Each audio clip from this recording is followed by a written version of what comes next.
प्रभुपाद शिक्षामृत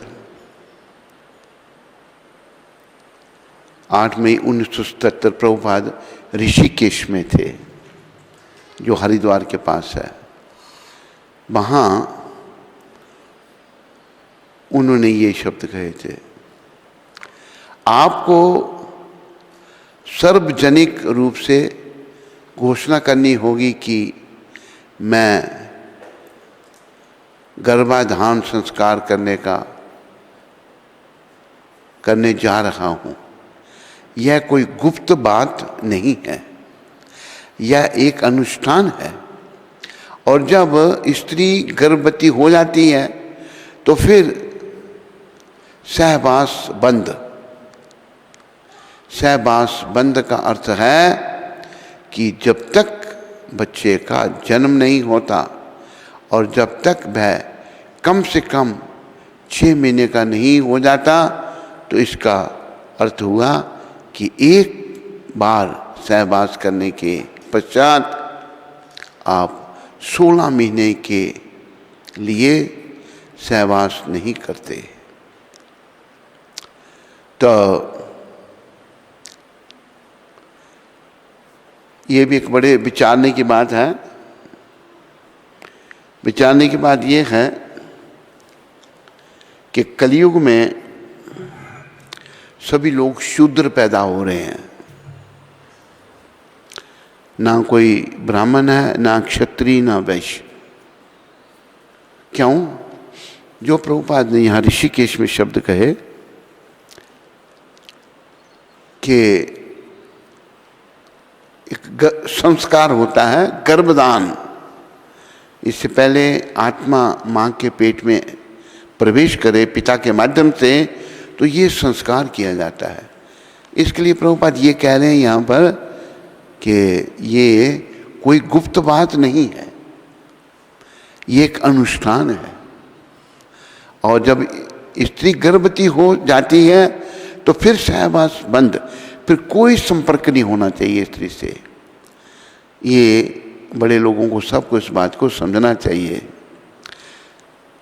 सहवास बंद का अर्थ है कि जब तक बच्चे का जन्म नहीं होता और जब तक वह कम से कम 6 महीने का नहीं हो जाता, तो इसका अर्थ हुआ कि एक बार सहवास करने के पश्चात आप 16 महीने के लिए सहवास नहीं करते। तो ये पहले प्रथा थी। अभी देखो, जैसे भागवत में वर्णन आता है श्रृंगी ऋषि का, सम्यक ऋषि और श्रृंगी ऋषि। सम्यक ऋषि जो थे बहुत बड़े ऋषि थे। हमारे सारे ऋषि मुनि गृहस्थी थे, सम्यक ऋषि भी गृहस्थी थे। थोड़ी सी ये घटना आपको मैं बता दूं। महाराजा परीक्षित जो पांडवों के वंशज थे, बड़े धर्मात्मा राजा थे, जिनकी रक्षा भगवान ने उनकी माँ के गर्भ में, उत्तरा माता के वो गर्भ में थे, और अश्वत्थामा ने ब्रह्मास्त्र छोड़ दिया था पांडवों का वंश खत्म करने के लिए।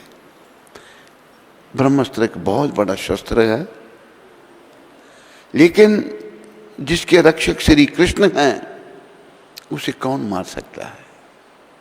तो भगवान उत्तरा माता के घर में परीक्षित जी थे, और वो भागती हुई आई कृष्ण भगवान के पास। ये सभी स्त्रियों को शिक्षा लेनी चाहिए यहाँ से। वो आई, कहती है, हे कृष्ण, मैं भले मर जाऊं पर मेरे बच्चे की रक्षा करो। आजकल माताएं क्या करती हैं? बच्चे को मार देती हैं। घोर नरक, बड़ा कष्ट है उनके लिए। करनी करत क्यों डरत, क्यों करके पछताए, भोए पेड़ बबूल के तो आम कहाँ से खाए। तो माँ का हृदय बड़ा दया में होता है। हम सबका जन्म ऐसे ही होता है। तो भगवान तो पांडवों के रक्षक हैं, तो भगवान ने उत्तरा के गर्भ में प्रवेश किया और ब्रह्मास्त्र से रक्षा की परीक्षित महाराज की। इसलिए उनका नाम परीक्षित पड़ा। इसी प्रकार एक स्त्री के हृदय में एक बच्चा था, कहती है मार दूं, मैंने कहा बिल्कुल नहीं। उस बच्चे की भी रक्षा हुई, फिर बच गया। तो ये बड़ा पाप हो रहा है कलयुग में।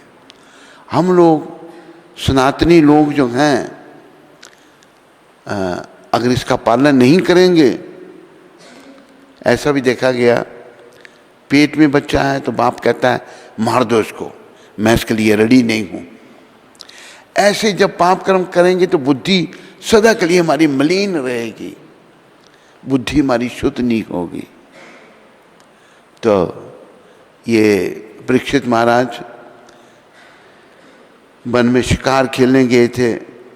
संक्षेप में बता रहा हूँ, क्षत्रिय को शिकार खेलने की अनुमति है, और क्षत्रिय के द्वारा जो पशु मरते हैं उनको मनुष्य जन्म मिलता है तुरंत, नहीं तो उनको 84 लाख योनियों में से भ्रमण करके आना पड़ेगा शिकार खेलने, क्योंकि राजा को प्रजा की रक्षा करनी है दुष्टों से, दुश्मनों से। परीक्षित महाराज शिकार खेलते खेलते उनको प्यास लगी, जंगल का मामला है, तो वो खोजते खोजते आए, देखा एक आश्रम कुटिया मिली कि यहाँ कोई होगा। आए तो वहाँ पर समक ऋषि ध्यान में बैठे हुए थे। समक ऋषि बड़े महान वैष्णव थे। तो परीक्षित महाराज को प्यास लगी थी, पानी पानी, तो वो अपने ध्यान में थे। तो उन्होंने उनको गुस्सा आया, तो उन्होंने क्या किया, एक मरा हुआ सांप वहाँ पड़ा था, उसको उठाया और समक ऋषि के गले में डाल दिया और चले गए। जब चले गए तो समक ऋषि का पुत्र था श्रृंगी ऋषि। इस फैन को बंद करो,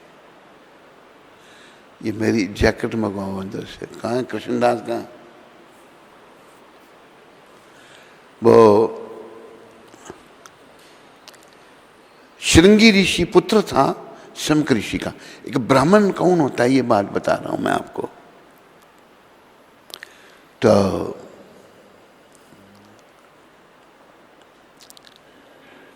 श्रृंगी ऋषि उस समय 9 वर्ष के थे, समक ऋषि के पुत्र बालक थे 9 वर्ष के।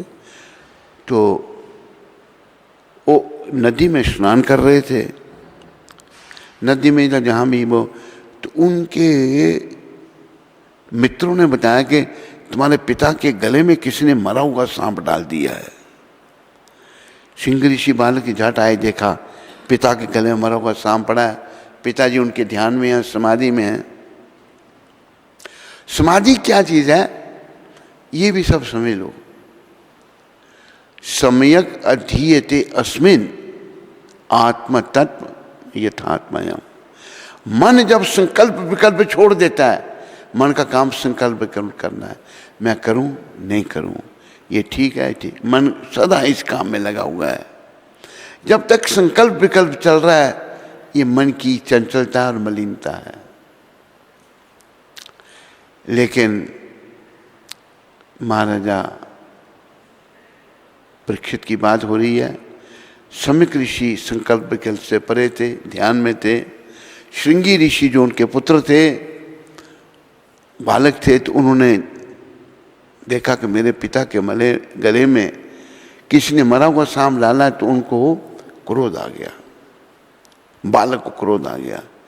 झट पानी लिया नदी का जहाँ भी थे, तो उन्होंने ले करके ये संकल्प पड़ा कि जिसने भी मेरे पिता के गले में ये मरा हुआ सांप डाला है, उसकी आज के 7 दिन के बाद तक्षक के काटने से मृत्यु हो जाएगी। संकल्प रख दिया। इतनी देर में क्या हुआ कि समक ऋषि की समाधि खुली, पुत्र खड़ा आ गया, कहा पिताजी ये सांप किसने आपके गले में डाला था? मैंने उसको श्राप दे दिया, 7 दिन के वो मर जाएगा। अभी देखो 7 वर्ष का बच्चा श्राप कैसे दे रहा है? वो जन्म से ब्राह्मण है, गर्भदान संस्कार हुआ है, वो जन्म से ब्राह्मण है। अब ये संस्कार नहीं है, इसलिए मैं छोटी सी बात आपको ये सुना रहा हूँ। तो क्या हुआ कि सम्यक ऋषि ने ध्यान लगा के देखा किसको दिया मेरे बच्चे ने शराब। पता लगा परीक्षित महाराज को।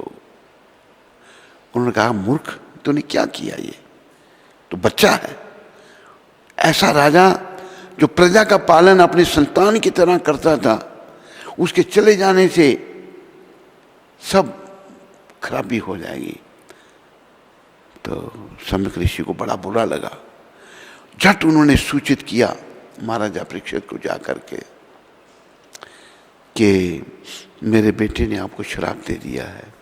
तो प्रभुपाद बताते हैं अगर परीक्षित महाराज चाहते उस श्राप को लुटा सकते थे, उनमें भी इतनी शक्ति थी। परीक्षित महाराज कोई साधारण राजा नहीं थे, बड़े महान थे वो। लेकिन उन्होंने बोला कि मरना तो है ही एक दिन। अरे मुझे पता लग गया कि मैं 7 दिन के बाद मरूंगा। उन्होंने क्या किया, इससे बड़ी शिक्षा हर प्राणी को लेनी है। इस घटना से मरना हम सबको भी है, लेकिन हमको किसी को भी मरने का ध्यान नहीं है, मरने की चिंता नहीं है। जब तक हम खुराफात में लगे हैं, मन संकल्प विकल्प कर रहा है, दूसरों के दोषों का चिंतन हो रहा है, तो हमें मरने की चिंता नहीं है। क्या हुआ, परीक्षित महाराज ने झट क्या किया, उस श्राप वापस नहीं किया। मरना ही है, बस समय आ गया मेरा। राजपाट, सुंदर रानी, बच्चे सब त्याग दिया। संसार के राजा थे परीक्षित महाराज। झट निकल पड़े घर से। चलते चलते पहुंचे कहाँ पर, गंगा के किनारे शुकताल। रथ पर बैठ पर जैसे भी आए तुरंत वहाँ पहुँच गए। दिल्ली से चलकर वहाँ पहुँचे तो उन्होंने वहाँ पर जो ऋषि मुनि थे उनको कहा कि मैं 7 दिन के बाद एक ऋषि बालक के शराब से मरने वाला हूँ, मुझे क्या करना चाहिए। बड़ा शिक्षाप्रद ये घटना है। तो ऋषि समाज में हाहाकार मारी, सब इकट्ठे हो गए ऋषि मुनि। गंगा के किनारे बड़े साधु संत रहते हैं, आगे सारे सब बेचारे अफसोस करने लगे, भाई ये बड़ा जुल्म हुआ। वहाँ नारद जी भी पहुँच गए और वेद व्यास जी भी आ गए। तब उनको सुझाव दिया गया, किसने कुछ दिया किसने कुछ दिया, लेकिन सुझाव दिया कि राजन आप भागवत का श्रवण करो। भागवत इस कलयुग के लिए है और ये सारे पापों को काटने वाला है। तो 7 दिन तक परीक्षित महाराज ने भागवत का श्रवण किया था। तो कलयुग में जन्म से कोई ब्राह्मण नहीं, वो बालक है लेकिन श्राप देने की उसमें शक्ति है। जन्म से ब्राह्मण है। आज किसी ब्राह्मण में श्राप देने की शक्ति नहीं है। कुछ हुए होंगे एक आध, लेकिन फिर भी हम ब्राह्मण से अच्छा बन सकते हैं। ब्राह्मण से अच्छा क्या है, वैष्णव।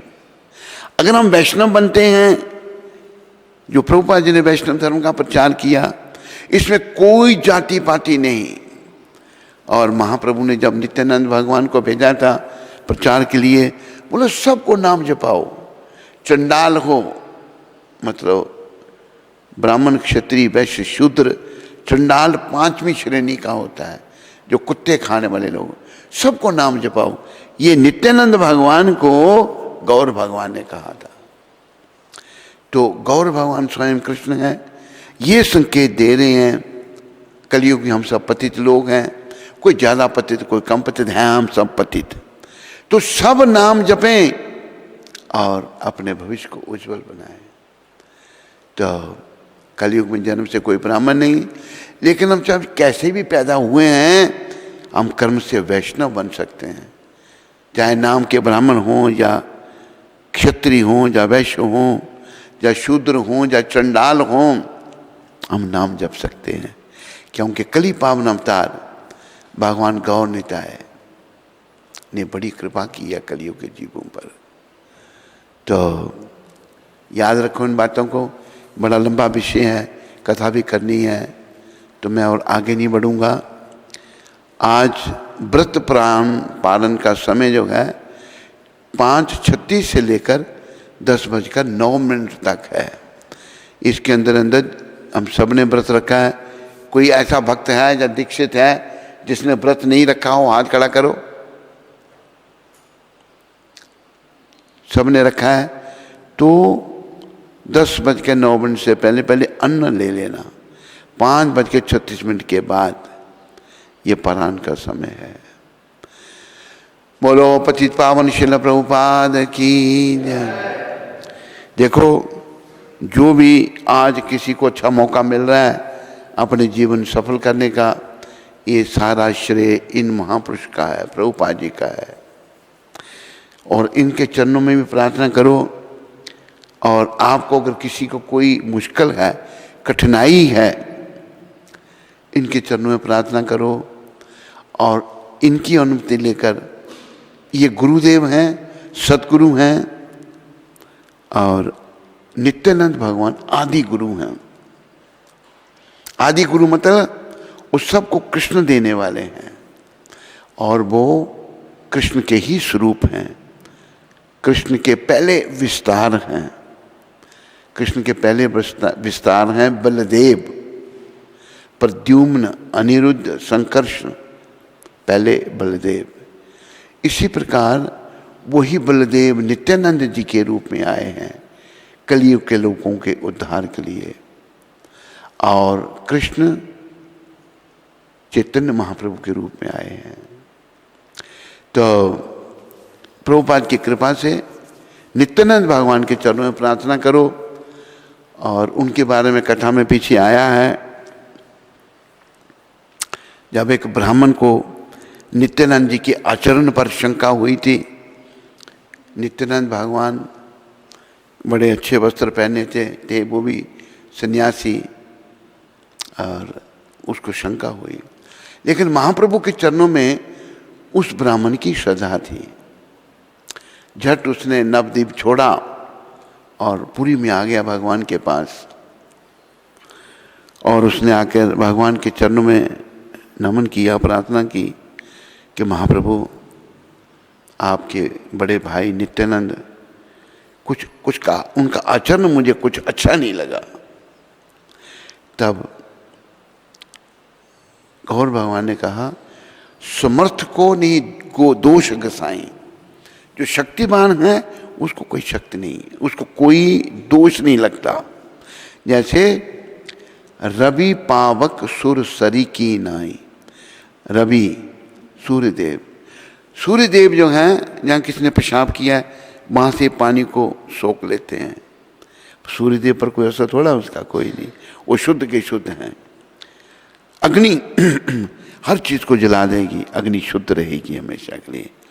और गंगा में कई प्रकार की नदियाँ, गंदी मंदी नदियों में गंदे नाले मिलते हैं, लेकिन गंगा से मिल करके वो भी शुद्ध हो जाते हैं।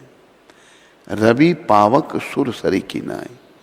तो नित्यानंद भगवान सर्वसमर्थ हैं। ये चैतन्य महाप्रभु उस ब्राह्मण को समझा रहे हैं। तो जो महापुरुष हैं, जो भगवान हैं, उनके आचरण में हम कोई भेदभाव, जो भी कर रहे हैं वो सब ठीक है। वो समर्थ हैं। तब ये ब्राह्मण सोचने लगा, कहते फिर मैंने तो बड़ा अपराध कर दिया उनके चरणों में, मेरा उद्धार कैसे होगा? अभी उसको समझ आया नित्यानंद भगवान का स्वरूप, मेरा उद्धार कैसे होगा? तब गौर भगवान ने कहा, नित्यानंद भगवान बड़े क्षमा वाले हैं, क्षमा करने वाले हैं। वो किसी का अपराध मानते ही नहीं। ये उनके छोटे भाई रूप में वैसे कृष्ण हैं, वो बता रहे हैं। तो नित्यानंद भगवान के चरणों में प्रार्थना करो, पर प्रभुपाद जी की अनुमति से आपको आगे बढ़ना पड़ेगा, क्योंकि ये सब कुछ देने वाले हैं। प्रार्थना करो, नित्यानंद भगवान मेरी ये समस्या है, मेरे मन में ये विकार हैं, कृपा करो। प्रार्थना अगर आपके हृदय से निकलेगी तो नित्यानंद भगवान अवश्य सुनते हैं।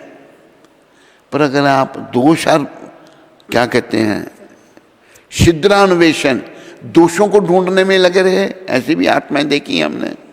लंबी उम्र, बड़ा टाइम हो गया दीक्षा ली को, लेकिन परिवर्तन नहीं आया। दोषों को जो ढूंढने में लगा है वो नहीं सीरियसली ले रहा, तो भाई उसके लिए भगवान नहीं सुनेंगे प्रार्थना। नहीं तो अगर आप गंभीर बनने का प्रयास कर रहे हैं तो ये जरूर आपकी मदद करेंगे, प्रभुपाद कृपा से होगा। बोलो नित्यानंद भगवान की। गौर भगवान के शब्द याद रखो कि वो अपराध मानते ही नहीं। नित्यानंद भगवान इतने दयालु हैं। जब अपराध होंगे हमारे, हम उनको स्वीकार नहीं कर रहे, अपने आप को महान समझ रहे हैं, तो वो प्रार्थना भी दूषित होगी, शुद्ध नहीं होगी। थोड़ा सा जब भावना अंतर होगा कि नहीं मैं पतित हूँ, पहले तो हम अपने आप को पतित मानने के लिए तैयार नहीं, अपने आप को महान मानने के लिए तैयार हैं। महान समझ लिया है, भौतिक शिक्षा हमारे में ऐसी है, तो तब कठिन है। लेकिन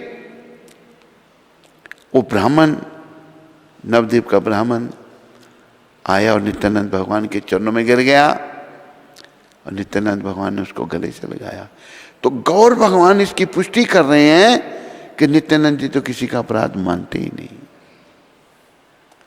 उन्होंने मधाई जो बहुत बड़ा अपराधी था उनका सर फोड़ दिया। कौन? बलराम जी का। और बलराम भगवान का ही स्वरूप है, कृष्ण का ही स्वरूप है, पहला विस्तार है। वही जब राम रूप में आते हैं तो लक्ष्मण बन के आते हैं, जब कृष्ण आए तो बलराम साथ में थे उनके, और जब चैतन्य महाप्रभु के रूप में आए तो नित्यानंद बड़े भाई बन के आए। अपराध नहीं मानते, वो दया के सागर हैं। उनके चरणों में प्रार्थना करो तो वो कृपा करके हमारे दोषों को दूर करेंगे और हम भक्ति पथ में आगे बढ़ पाएंगे। तो आओ पहले बलदेव के चरणों में, अपना प्रभुपाद के चरणों में, फिर बलदेव के चरणों में। जय जय जय प्रभुपाद, जय जय जय प्रभु, जय जय जय प्रभुपाद, जय जय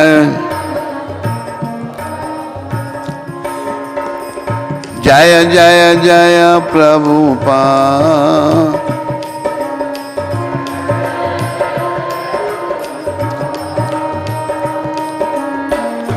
जय जय जय गुरुदेव,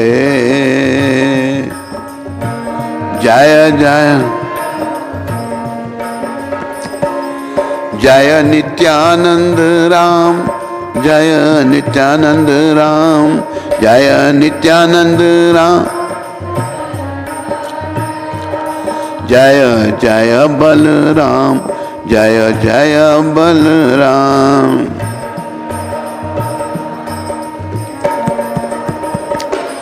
जय जय बलराम, जय नित्यानंद राम, जय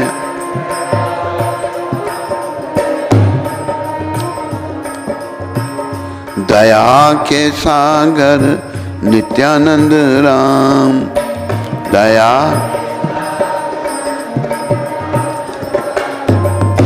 पतित पावन नित्यानंद राम,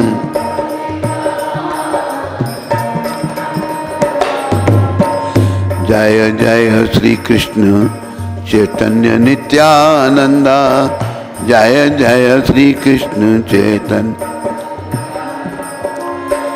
जय द्वैत चंद्र, जय गौर भक्त वृंदा,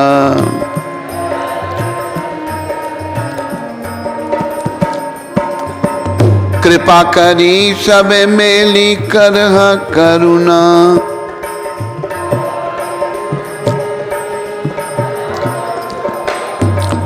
अधम पतिता जन ना करिहा घृणा, अधम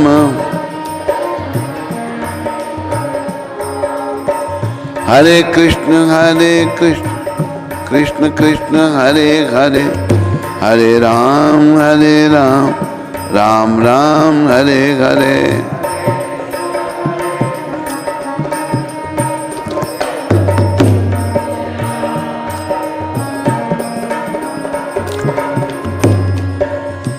बोलो पतित पावन शिला प्रभुपाद की, बोलो जगाई बदाई के उदाहरण नित्यानंद भगवान की, बोलो चैतन्य भगवान की, बोलो पंच तत्व की। तो प्रभुपाद कृपा से गौर निताय द्वैताचार्य गदाधर श्रीवास ठाकुर समस्त गौर भक्त वृंदों की कृपा से आज गौर कथा का 40वां दिन है। तो ये पीछे से प्रसंग चल रहा है। शिला रूप ने तो त्याग पत्र दे दिया फाइनेंस मिनिस्टर के पद से, तो सनातन गोस्वामी को नवाब ने जेल में डाल दिया। तो यही प्रसंग चल रहा है। सनातन गोस्वामी अभी जेल में पड़े हुए हैं। एक रात श्री सनातन ने कारागार के पहरेदार से अनुनय करके कहा, तुम मेरा एक उपकार कर दो, तुम तो एक जिंदा पीर हो, तुमको तो अपने ग्रंथ कुरान का पूरा ज्ञान है। यदि तुम धर्म का विचार करके एक कैदी को मुक्त कर दोगे तो ईश्वर तुम्हारा बहुत भला करेंगे। मैंने पहले तुम्हारा बहुत उपकार किया है, क्योंकि वो प्राइम मिनिस्टर थे, वो जो जेल कीपर था उसका बड़ा उपकार सनातन गोस्वामी प्रभुपाद ने प्राइम मिनिस्टर के रूप में किया है। बहुत उपकार किया है, जब तुम उसका कुछ बदला चुका दो तो मैं तुम्हें 5000 मुद्राएं दूंगा। उसका बदला चुकाओ तो 5000 मुद्राएं स्वर्ण मुद्राएं। इस तरह तुम्हें पुण्य और धन दोनों का लाभ होगा। पुण्य धन तुमको दोनों मिलेंगे। कारागार के पहरेदार ने कहा, हे महाशय, मैं आपको छोड़ सकता हूं, पर यदि बादशाह को पता चल जाए तो मेरा धन और मेरे प्राण दोनों ही नष्ट हो जाएंगे। पहले मार देते थे लोगों को जो भी शासक होते थे। श्रील सनातन ने कहा, तुम किसी तरह का भय मत करो, मैं इस देश में ही नहीं रहूंगा। वो भी भगवान से मिलना चाहते हैं, मतलब बंगाल में नहीं रहूंगा। दरवेश बनकर, मतलब साधु बनकर मैं मक्का मदीना चला जाऊंगा। यानी कि भगवान के पास आना चाहते थे। भाई, बादशाह तो आजकल दक्षिण देश गया हुआ है। जब वह आ जाए तो तुम कह देना, हजूर सनातन शौच होने के लिए श्री गंगा की ओर गए थे। सो मेरे देखते देखते मैं लोहे की बेड़ियों के साथ गंगा में कूद कर डूब गए। ना मालूम कहीं गंगा में बहकर चले गए। मैंने तो बहुत ढूंढा पर उनका कहीं पता नहीं लगा। श्रील सनातन ने कहा, मैं तुम्हें 7000 मुद्राएं देने के लिए भी तैयार हूं। 7000 आज से 500 साल पहले बड़ा धन था ये। 7000 मुद्राओं की बात सुनकर कारागार में पहरेदार के मन में लालच आ गया। उसने लोहे की बेड़ियां काट कर रात के समय उन्हें गंगा के दूसरे पार पहुंचा दिया। श्रील सनातन अब मुक्त हो गए। देखो, ये दोनों भाई श्रील सनातन और शिला रूप कितने बड़े बड़े पद इन्होंने त्याग दिए। भक्ति करने के लिए। और इन दोनों भाइयों ने बड़ा जीवों का कल्याण किया, ग्रंथ रचे, जो भी महाप्रभु ने उनको आज्ञा दी वो ही इन्होंने किया। इसलिए एक हमारे आचार्य हुए शिला श्रीनिवास शिला, उनका नाम आएगा, उन्होंने एक अष्टक लिखा, षड गोस्वामी अष्टक।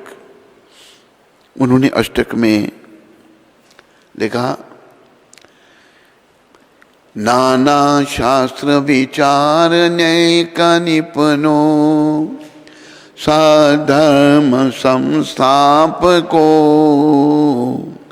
नाना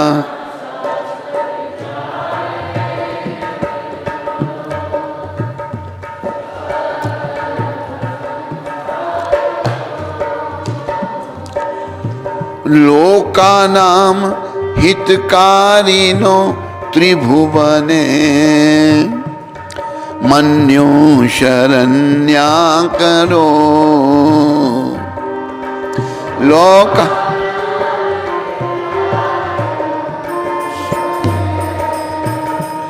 मन्यो शरण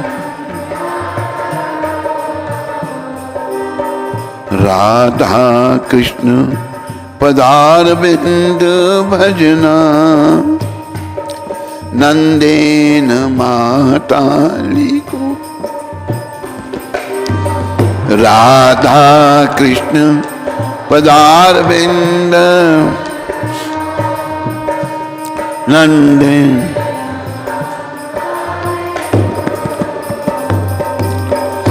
बंदे रूप सनातन रघु जगो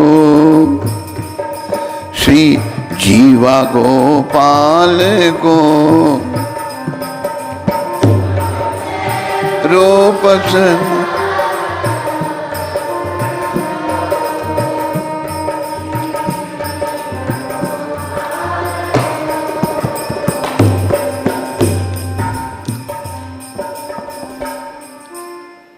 मैं श्रील रूप गोस्वामी, श्रील सनातन गोस्वामी, श्रील रघुनाथ भट्ट गोस्वामी, श्रील रघुनाथ दास गोस्वामी, श्रील जीव गोस्वामी, श्रील गोपाल भट्ट गोस्वामी, इन 6 गोस्वामियों के श्री चरणों में सादर वंदना करता हूँ, प्रणाम करता हूँ। यो समस्त मानवों के लाभार्थ शब्दों का ध्यान दे, सारी जीवों के उद्धारे, जो समस्त मानवों का लाभार्थ समस्त शास्त्रों का आलोचनात्मक अध्ययन करने में परम निपुण है और इस तरह में तीनों लोकों में समादरित हैं। वह श्री श्री राधा कृष्ण की दिव्य प्रेमा भक्ति में लगे रहते हैं और शरण लेने के योग्य हैं। सारे शास्त्रों का इन्होंने अध्ययन किया। 2 का नाम 6 हुए, ये रूप सनातन, रघुनाथ भट्ट, रघुनाथ दास, जीव और गोपाल भट्ट। 3 गोस्वामी तो एक परिवार के थे, रूप सनातन और जीव। जीव जो थे अनुपम के पुत्र थे, वो भी बड़े महान, बहुत महान थे। तो इनकी कृपा से हम आगे बढ़ सकते हैं। तो श्रील सनातन गोस्वामी का यहाँ वर्णन आया है और इनका भाव, हे राधे ब्रिज देवी के चललिते, हे नंद सुनो कुता, हे राधे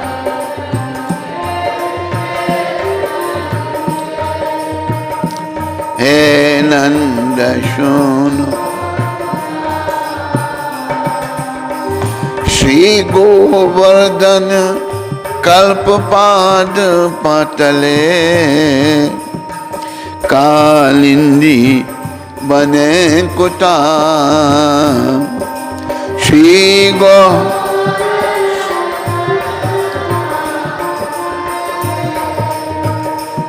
कालिंदी बन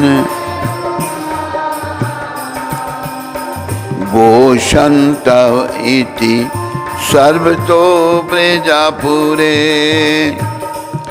खेदीर महाबीवलो गोशंत इति सर्वतो प्रजापुरे खेदीर महा वंदे रूप सनातन रघु जगो श्री जीवा गोपाल को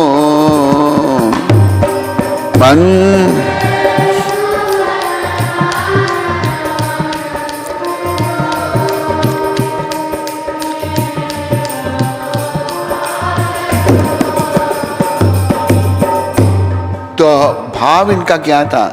हे राधा रानी, हे राधे ब्रज देवी के, हे राधे ब्रज देवी के ललिते ये नंद सुनो कुता।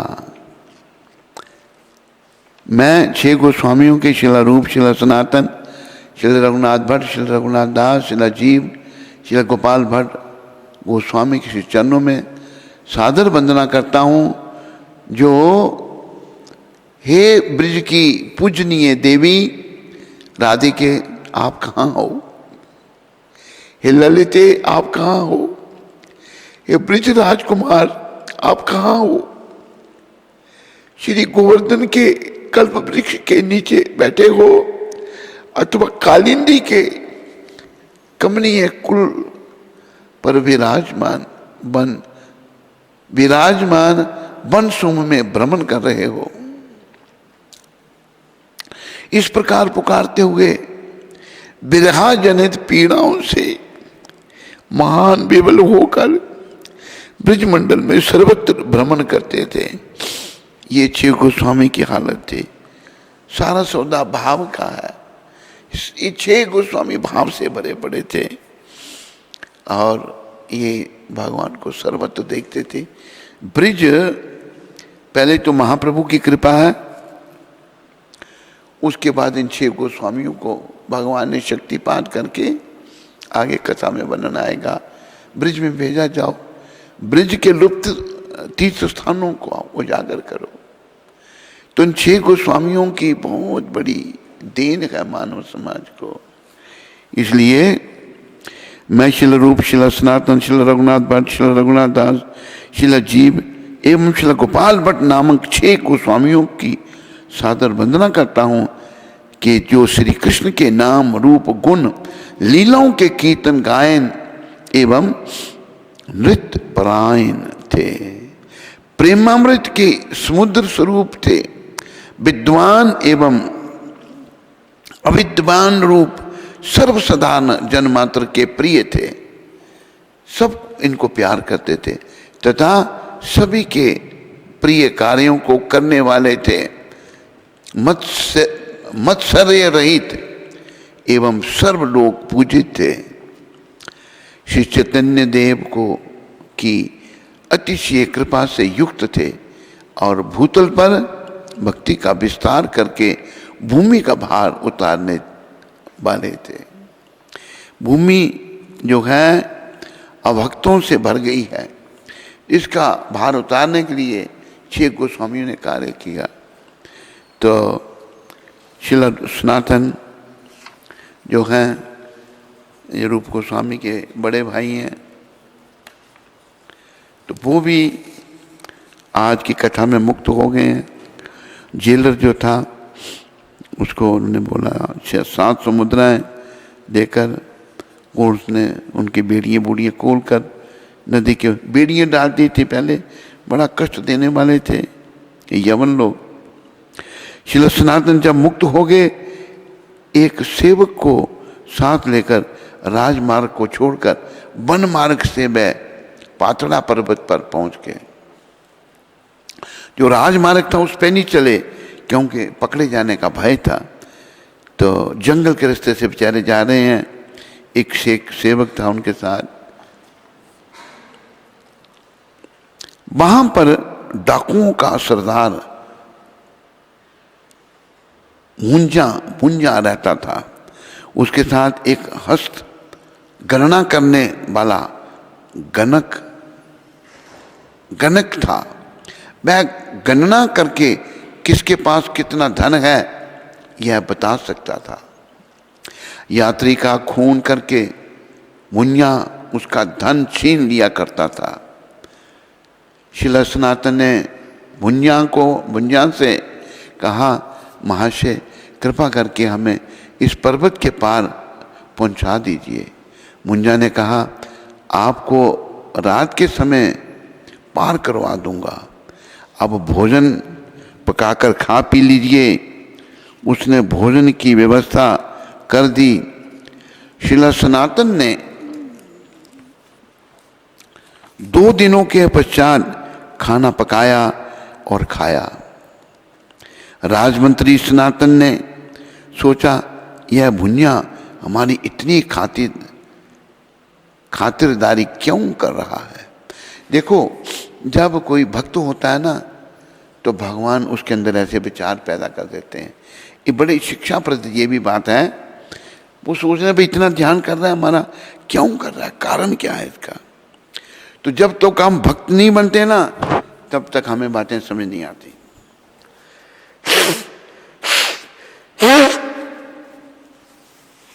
तो इन्होंने इतना त्याग, इतना नौकरी, प्राइम मिनिस्ट्री, धन संपत्ति, भगवान के लिए सब छोड़ दिया। इन जैसी महान आत्मा कौन होगी। तो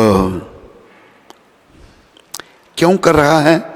उन्होंने अपने सेवक ईशान से पूछा, क्या तुम्हारे पास कुछ धन दौलत है। ईशान उनके साथ था सेवक। ईशान ने बताया उसके पास 7 सोने की मोहरें हैं।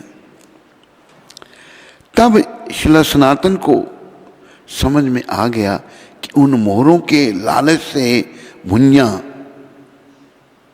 उनकी इतनी देखभाल कर रहा है। तो ये समझ भक्ति से आती है, भगवत कृपा से आती है।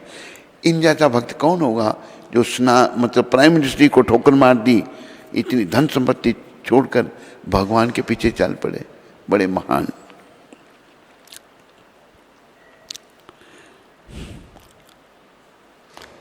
तब उन्होंने नाराज होते हुए ईशान से कहा, तुम अपने साथ इस काल यम को क्यों लेकर आए हो। धन, हम धन को इतना प्रेम करते हैं ना, और सनातन गोस्वामी प्रभुपाद जैसे भक्त उसको काल यम समझते हैं।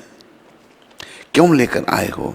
इसके बाद उन्होंने सरदार मुनिया को बुलाया और मोहरे उसके हाथ में देते हुए कहा, दया करके अब आप हमें पार करवा दीजिए। डाकू था वो, तो उसके पास गणना करने वाला था जो बता देता था किसके पास कितने धन है। सरदार ने कहा, स्वामी आपने मेरी रक्षा की है। मैं रात को आप लोगों का खून करके इन मोहरों को ले लेता। मैं अब खुश हूँ, मुझे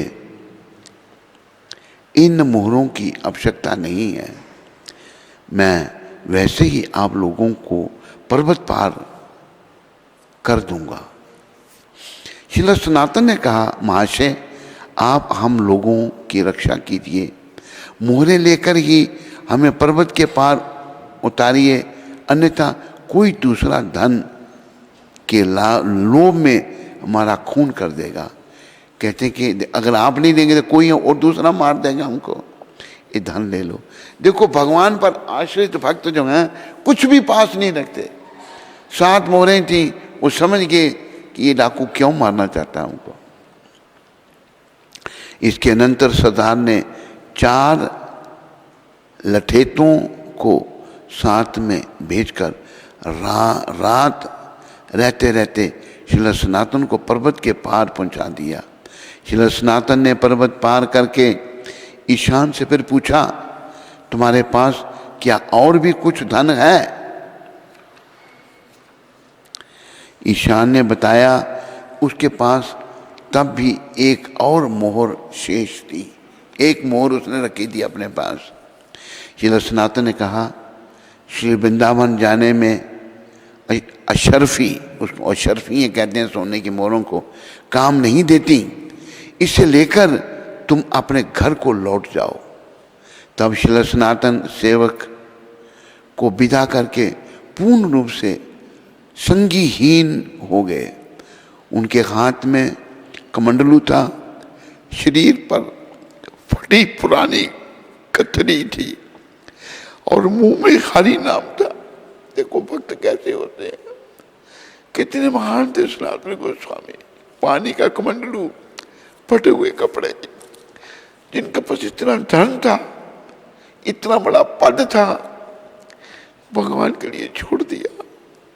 हम सबको शिक्षा लेनी चाहिए। एक दिन यमदूत हमसे सबको छुड़ा लेंगे, पर अगर हम भगवान के लिए छोड़ते हैं तो भगवान मिल जाएंगे। एक बात मुझे याद आई, जब बंबई में हम प्रभुपाद जी की सेवा में थे तो एक व्यक्ति का घर हम खरीद रहे थे अफ्रीका में, बहुत बड़ा घर था वो। तो वो बंबई में आया था, उसने मुझे संपर्क कर लिया और संपर्क किया तो बातचीत हुई उससे। तो मैंने कहा प्रभुपाद, उस समय प्रभुपाद किसी को मिलते ही नहीं थे, स्वस्थ अच्छा नहीं था उनका। ये 1977 की बात है, मई की, मई या जून महीना, मई ही होगा शायद, पूरा ध्यान नहीं मेरे को। मैंने कहा प्रभुपाद इस व्यक्ति का घर हम ले रहे हैं, तो वो आपके दर्शन कर सकता है? कहता हाँ। बड़ी कृपा करके उसको मिले। तो प्रभुपाद की वार्तालाप उसके साथ हुई। हमारे जो सचिव थे प्रभुपाद के, वो नाराज हो गए, क्यों लाया तुम इस आदमी को? प्रभुपाद किसी से मिलते नहीं थे। तो प्रभुपाद उसको कहते हैं, मैंने प्रभुपाद को सब बताया, तब इसका घर खरीद रहे हैं हम। बड़े विचारने की बात है।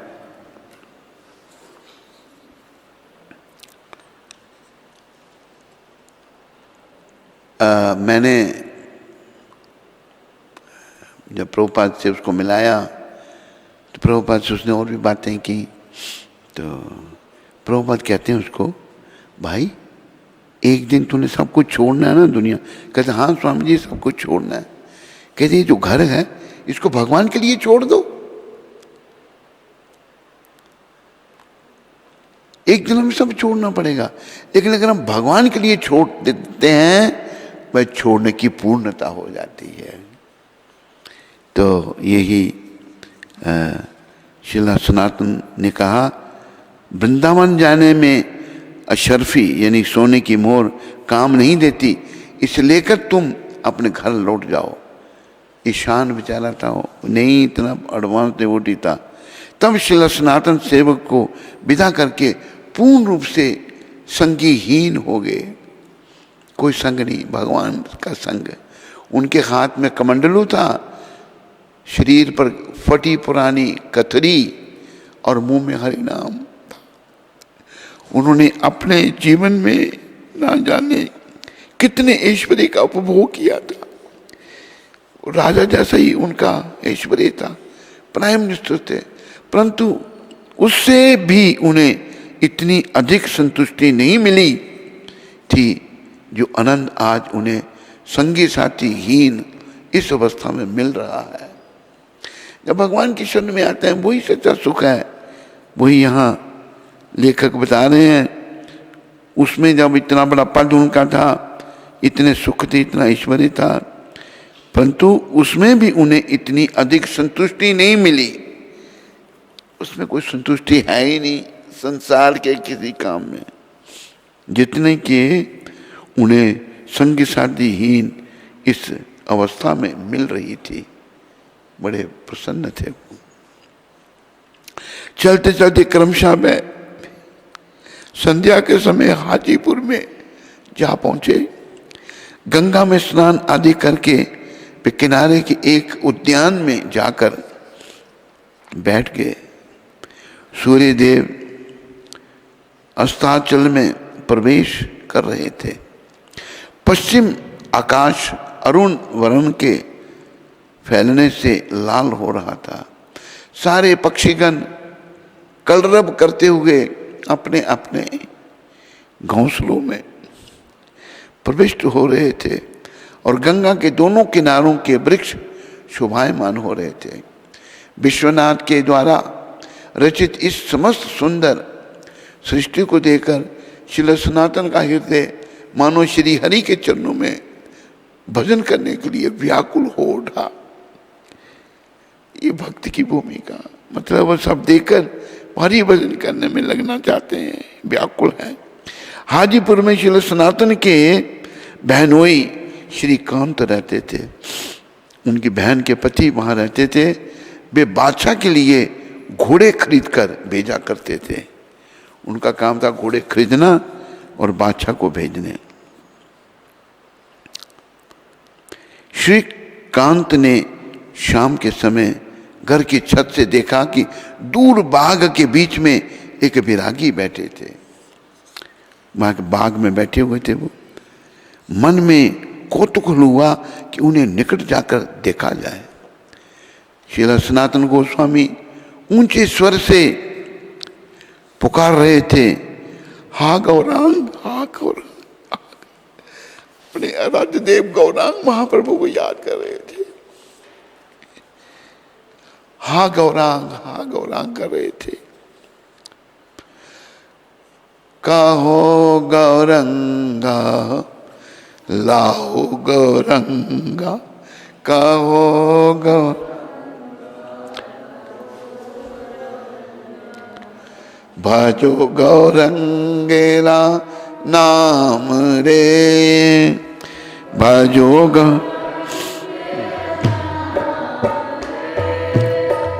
जे जन गौरंगा बाले, जे जन से अमार प्राण रे।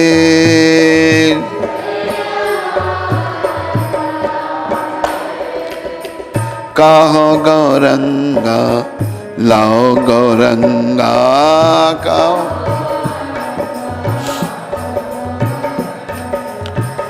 भजो गौरंगेरा नाम रे, भजो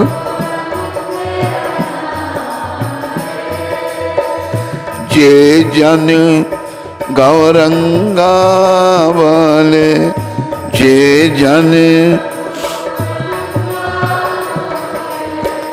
से अमार प्राण रे।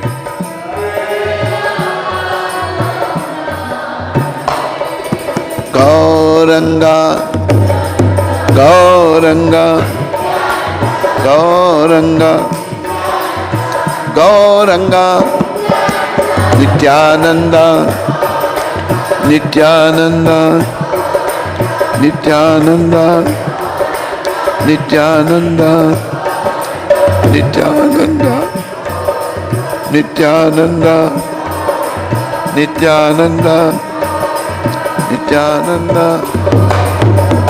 बोलो श्रील सनातन गोस्वामी प्रभुपाद की। हाजीपुर में जहाँ उनके बहनोई रहते थे, वहीं एक बाग में बैठे हुए, तो उनके जो बहनोई थे उन्होंने देखा कोई संत बैठे हुए हैं। दूर से तो पहचान नहीं सके, तो बड़ा कौतूहल हो रहा है उनको मिलने के लिए। वो उनके लिए मिलने आ गए।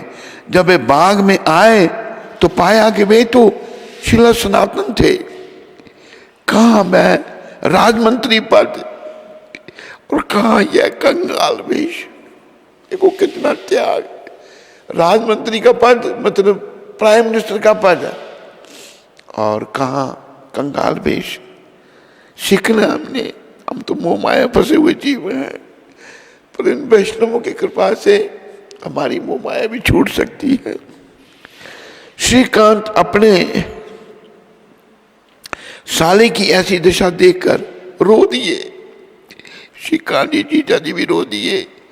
श्रील सनातन गोस्वामी ने अपना सब वृत्तांत उनसे कह सुनाया। श्रीकांत ने कहा, वैराग्य का मार्ग बड़ा कठिन है। आपने जन्म भर सुख भोगा है, पूरे जन्म में वो सुखी रहे, इस वैराग्य के क्लेशों को कैसे सहन करोगे? उनके साले कह रहे, उनके बहनोई कह रहे हैं,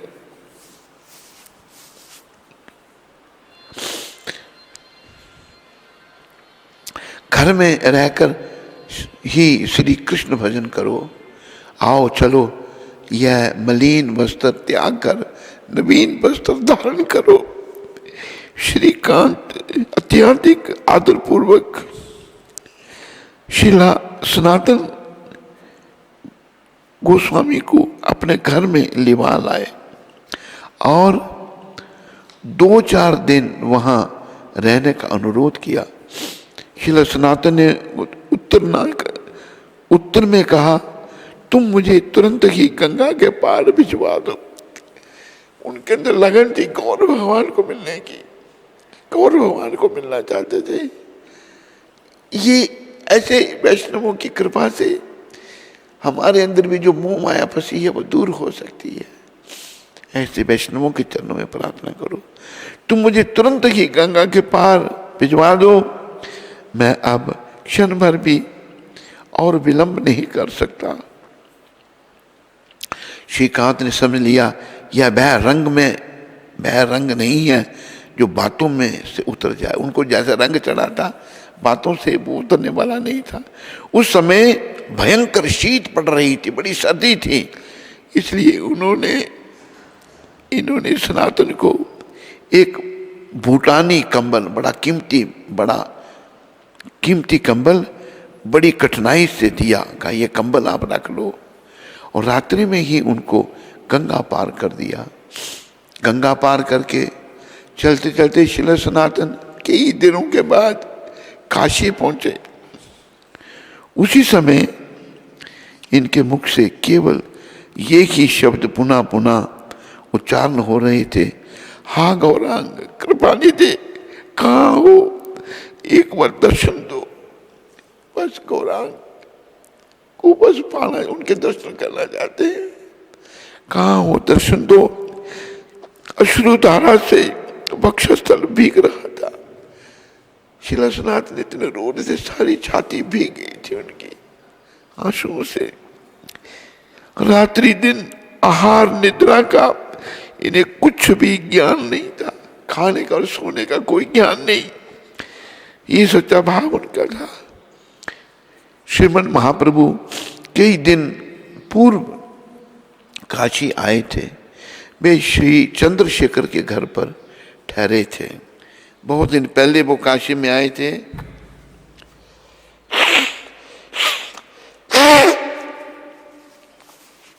और वहां पर चंद्रशेखर आचार्य हुए, उनके घर में ठहरे थे।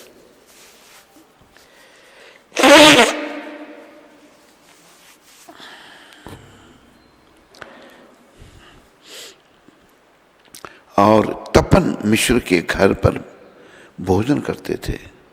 काशी धाम में पहुंचकर शिला सनातन अपने अभीष्ट देव की खोज करने लगे। काशी के बाजारों में हा चैतन्य दयानिधि, हा गौरांग कृपानिधि की ध्वनि लगाते हुए आपको जो कोई मिलता था उसी से पूछते थे, भाई एक गौर वर्ण नवीन सन्यासी को, भगवान का गोरा वर्ण था, नया उन्होंने सन्यास लिया था, सन्यास को तुमने देखा है? किंतु किसी ने इन्हें संतोषजनक उत्तर नहीं मिलता था। अंत में खोजते खोजते पता चला श्री चंद्रशेखर के घर एक सुंदर सन्यासी ठहरे हुए हैं। यह बात सुनकर शिला सनातन श्री चंद्रशेखर के घर पर आकर उपस्थित हुए और दरवाजे पर बैठ के, देखो इन महापुरुषों की, इन महान आत्माओं की दीनता को देखो। पहले ये क्या थे? प्राइम मिनिस्टर थे। अभी पता लगा कि चंद्रशेखर के घर में, तो अंदर नहीं गए, बाहर बैठ के दरवाजे के। ये भी एक इनकी दीनता विनम्रता है। तो अंतर्यामी महाप्रभु भगवान अंदर थे चंद्रशेखर के घर में, सारा कुछ जान गए। और तभी चंद्रशेखर से कहा, चंद्रशेखर से क्या कहा उन्होंने, दरवाजे पर घटघटवासी भगवान सब जानते हैं, एक वैष्णव आए हुए हैं, उन्हें भीतर ले आओ। चंद्रशेखर दौड़कर दरवाजे पर आए, परंतु उन्हें कोई वैष्णव दिखलाई नहीं दिया। प्रभु ने इस पर पूछा, तुम्हें कोई आदमी दिखा या नहीं? चंद्रशेखर ने कहा, एक दरवेश है।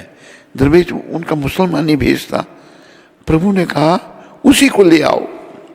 चंद्रशेखर ने दरवाजे, देखो शिला सनातन गोस्वामी दरवेश के पीछे बाहर बैठे हैं, अंदर नहीं मिलने जा रहे। कितनी विनम्रता की मूर्ति थी ये।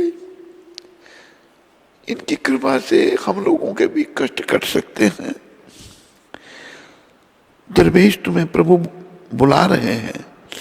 चंद्रशेखर जी ने कहा, दरवाजे पर आकर कहा, दरवेश तुम्हें प्रभु बुला रहे हैं। शिला सनातन की प्रसन्नता की कोई सीमा नहीं रही। उनकी आंखों से प्रेमाश्रु बहने लगे। वे कमरे में प्रविष्ट हो गए तो देखा कि प्रभु महाप्रभु के साथ बैठे हुए थे। देखा कि महाप्रभु भक्तों के साथ बैठे हुए थे। शिला सनातन आंगन में दंडवत करके लेट गए, प्रणाम किया और लेट गए। वहां पर महाप्रभु शीघ्रता से उठे और उन्हें उठाकर अपनी छाती से लगा लिया। त्रिलोकीनाथ भगवान ने उनको छाती से लगा लिया। प्रेमाश्रु बहती आंखों से ही देखते हुए शिला सनातन कहने लगे, प्रभु मैं पापी अधम नीच हूं, मेरा स्पर्श मत कीजिए। देखो कितनी विनम्रता, कितना त्याग, कितना तप, फिर भी अपने आप को पापी समझ रहे हैं। ये भी बड़ी शिक्षा हम सबसे लेने के लिए। हम जो वास्तव में पापी हैं, हम अपने आप को पापी नहीं मानते, महान मानते हैं। ये हमारा दोष है, ये माया का प्रभाव है।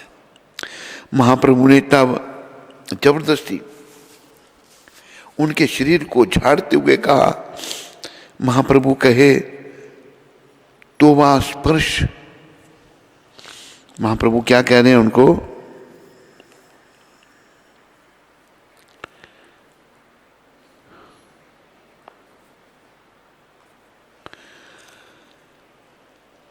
तुम स्पर्श आत्म पवित्र थे, भक्ति वाले पारो तुम्ही ब्रह्मांड शोधिते। महाप्रभु ने कहा, तुम्हारा स्पर्श तो स्वयं को पवित्र करने के लिए करता हूं। अपने आप को भगवान कह रहे हैं, तुम तो अपनी भक्ति के बल से ब्रह्मांड को भी शुद्ध कर सकते हो। चैतन्य चरितामृत मध्य लीला 20वां अध्याय और 56 श्लोक में ये कहा गया है कि तेरे में पूरे ब्रह्मांड को शुद्ध करने की शक्ति है।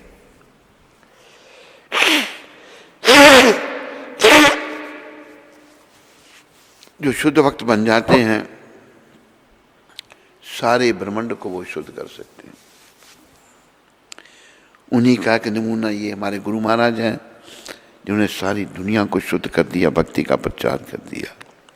श्री सनातन गोस्वामी जब श्री भगवान के प्रेमालिंगन से मुक्त हुए, तब वे दांतों में तृण लेकर, घास दांतों में रखकर श्री गौर हरि के चरणारविंद में दंडवत प्रणाम करते हुए गदगद स्वर से कहने लगे। क्या कह रहे हैं, हे दीन बंधु, मैंने आपके श्री चरणों का कभी भजन नहीं किया, तभी मेरी यह दुर्दशा है। संसार में सदा भटकता फिरता हूं, दीनहीन होकर काम आदि 6 शत्रुओं से निरंतर घिरा रहने पर भी अपने को सुखी मानता हूं। सदा नीचों का संग, नीच व्यवहार में मति एवं नीच कर्मों में ही उल्लास होता है।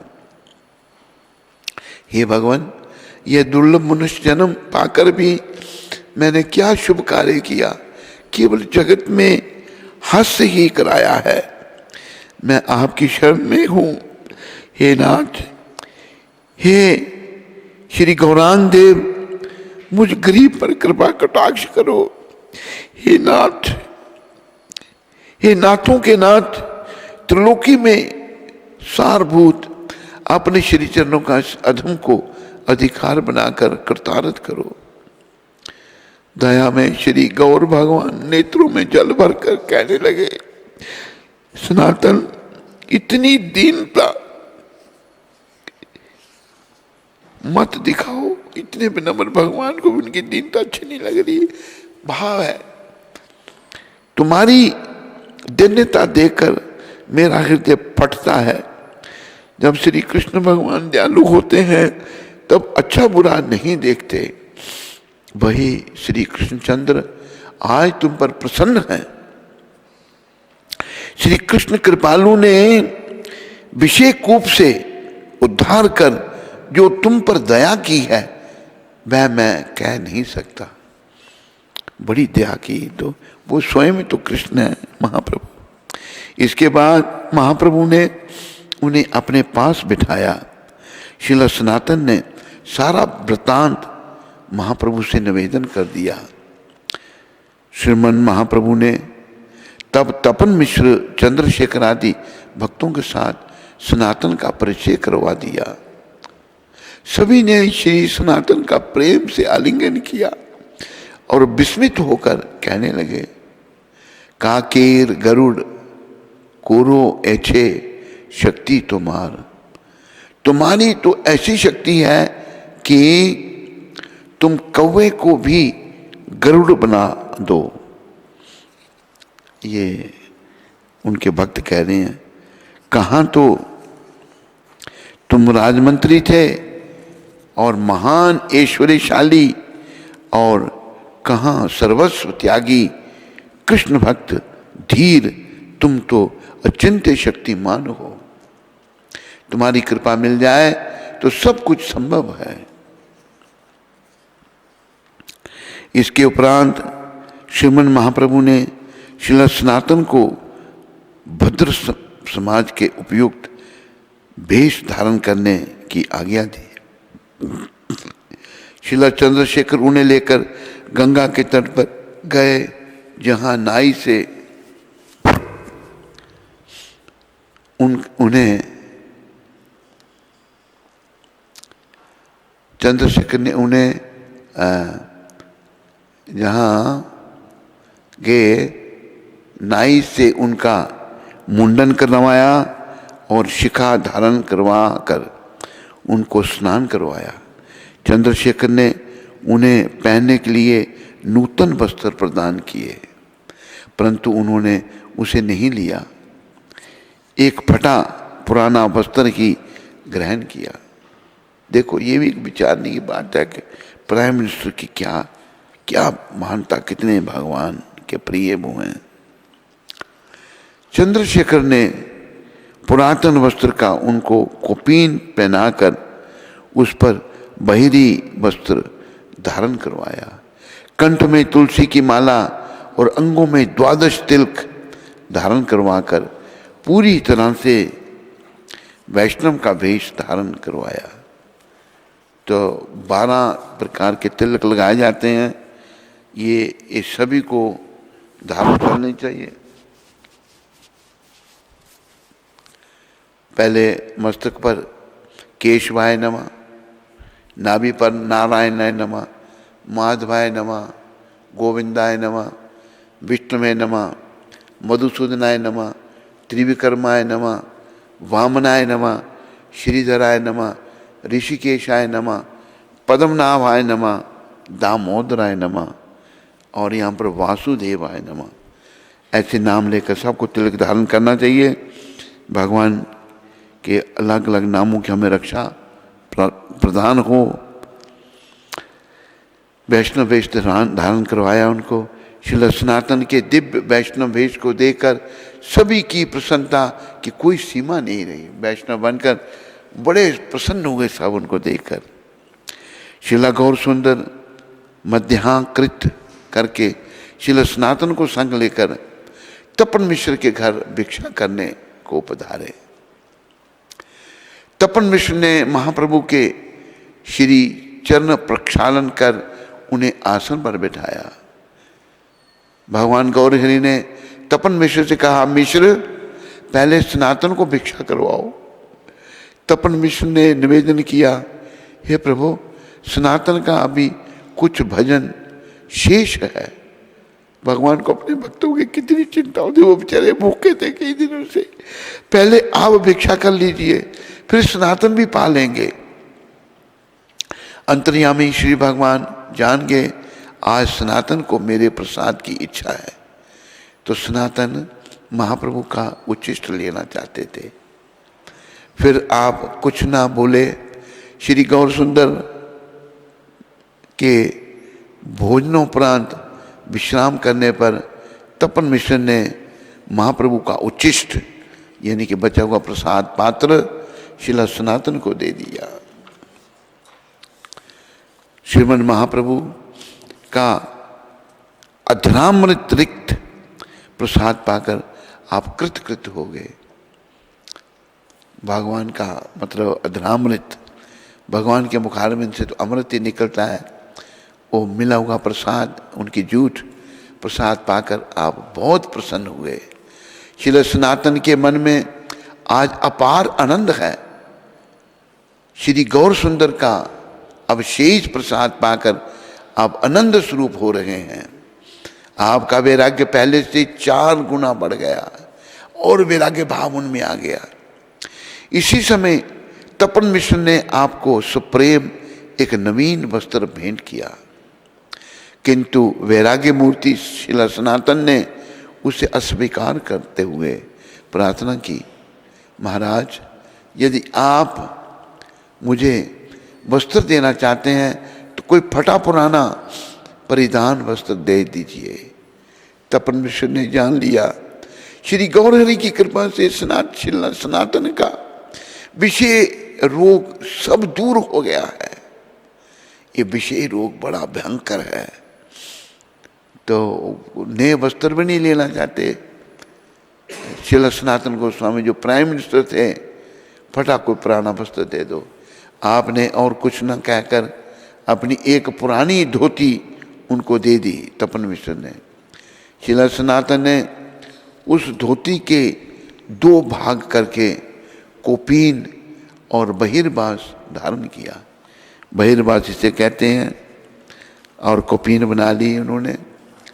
ध्यान रहे, इससे यही शिक्षा मिलती है कि वैरागी को कोपीन तथा बहिर्बास के लिए भी नूतन वस्त्र की आवश्यकता उपेक्षा नहीं करनी चाहिए।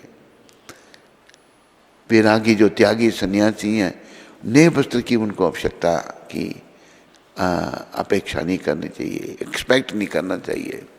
तपन मिश्र के घर श्रीमद् महाप्रभु के भक्त उन महाराष्ट्रीय ब्राह्मण से भी श्रील सनातन का परिचय हुआ। उन्होंने श्रील सनातन से प्रार्थना की, जब तक आप यहाँ रहें मेरे ही घर भिक्षा करें।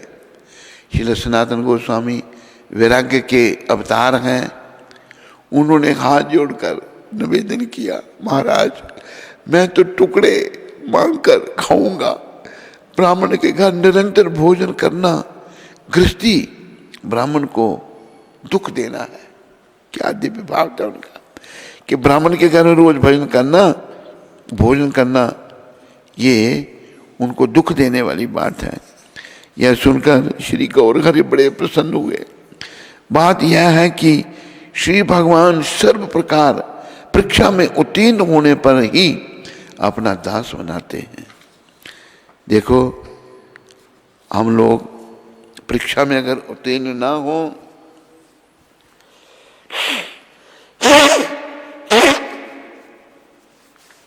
तो हम भगवान के दास नहीं बन सकते। श्रील सनातन तो सीधे ही गौर भगवान के शिष्य हैं। तो गौर हरि उनके विनम्र भाव से बड़े प्रसन्न हुए और खुद भी भगवान ने ऐसा ही भेष धारण कर रखा है, कुछ भी नहीं रखते थे अपने पास।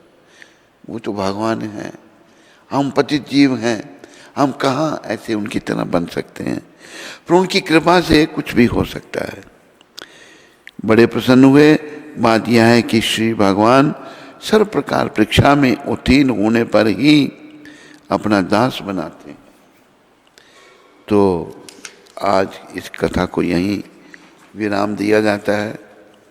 श्रील सनातन गोस्वामी प्रभुपाद ये बड़ी महान आत्माएं और इनके जो ऋण है मानव समाज नहीं शोध कर सकता। इनकी तपस्या, इनकी कृपा, इनकी ग्रंथ रचना, इनका भाव कोई तुलना नहीं है। बड़े प्रेम से बोलो श्रील सनातन गोस्वामी प्रभुपाद की। आओ छयों का ही नाम ले लें। वंदे रूप सनातना रघु जगो श्री जीवा गोपाल को। वंदे रूप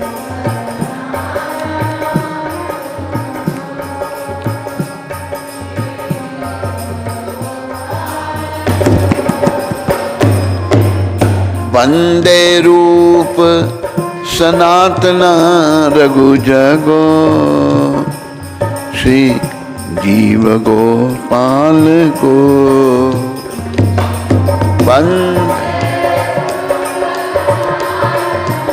रघु जगो श्री जीव गोपाल। मैं श्रील रूप गोस्वामी, श्रील सनातन गोस्वामी, श्रील रघुनाथ भट्ट गोस्वामी, श्रील रघुनाथ दास गोस्वामी, श्रील जीव गोस्वामी, श्रील गोपाल भट्ट गोस्वामी, इन 6 गोस्वामियों के श्री चरणों में सादर वंदना करता हूँ, प्रणाम करता हूँ, जो समस्त मानवों के लाभार्थ समस्त शास्त्रों का आलोचनात्मक अध्ययन करने में परम निपुण हैं और इस तरह मैं तीनों लोकों में समादृत हैं और शरण लेने के योग्य हैं। क्योंकि गोपी भाव में निमग्न रहकर श्री श्री राधा कृष्ण की दिव्य प्रेमा भक्ति में लगे रहते हैं। बोलो छठ गोस्वामी प्रभुपाद की जय। तो सभी का धन्यवाद। हरे कृष्णा।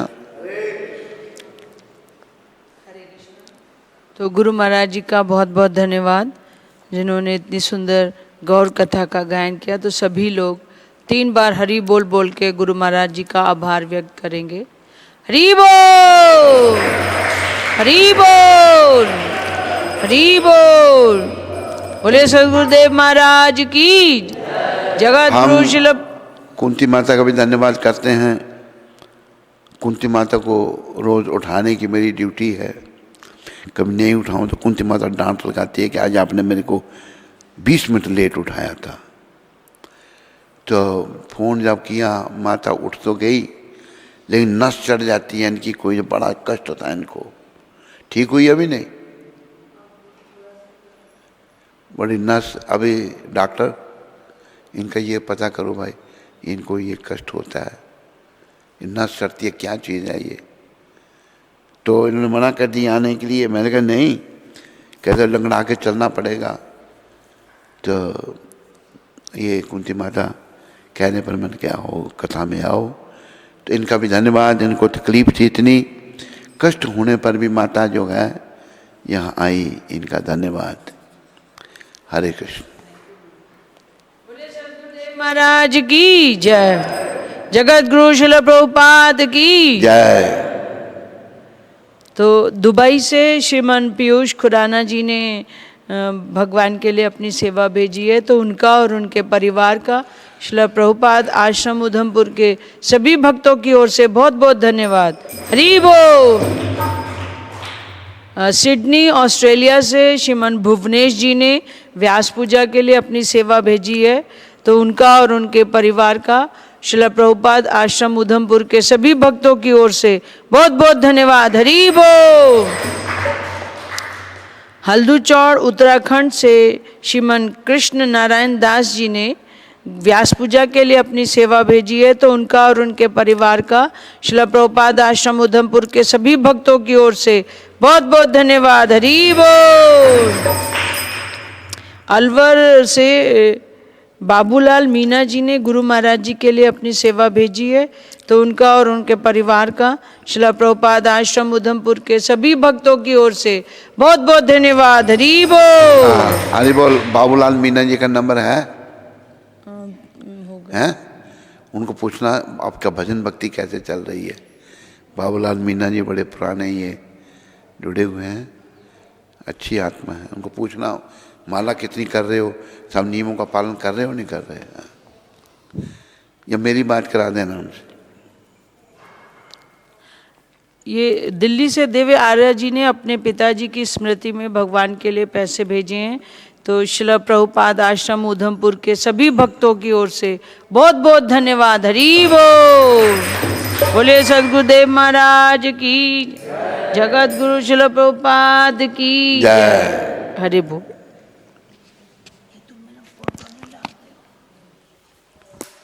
स्कंद पुराण में तुलसी देवी